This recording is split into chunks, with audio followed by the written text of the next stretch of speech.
Now let's verify whether the given function, let's say here y is equal to 1/16 of x to the power 4, is a solution of the differential equation, the first order derivative of y with respect to x equal to x and then y to the power of 1/2.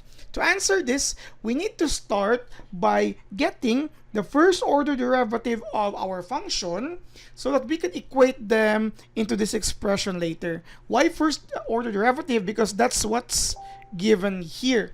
So in getting the first order derivatives, you still need to remember all the basic ideas and theorems for derivation. In this case here, let's have y is equal to 1/16 of x to the power 4.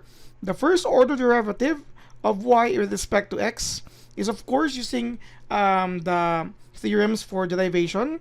You have here 4, okay, times 1/16 x. You have 4 minus 1, which will give us of course 1/4.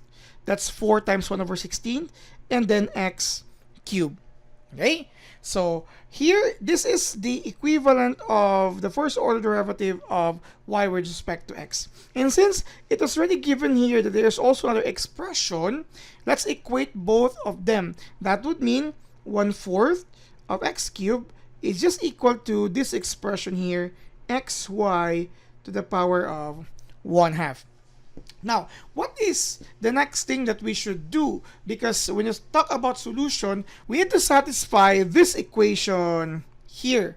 So, in order for us to do that, take note that this y here is already given earlier. Simply substitute that.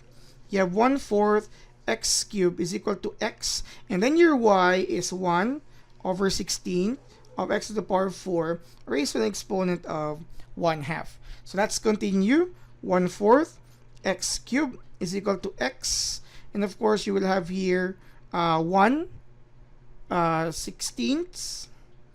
Using the laws of exponents, you will have here power of 1/2 x to the power of 4 and times, or raised to the power of 1/2. Take note that 1/2 or exponent of 1/2 is just a square root. So you have 1/4 x cubed is x, and then the square root of 1/16 and the square root of x to the power of 4. You will have 1/4 x cubed is equal to x. The square root of 1/16 is 1/4, and the square root of x to the power of 4 is x squared. Combining all terms on your right hand side, you will get here your left hand side is 1/4 x cubed, and then your right hand side is also 1/4 x cubed. We have satisfied an equation now, and this shows that this given function here is a solution of this given differential equation. Thank you very much for watching.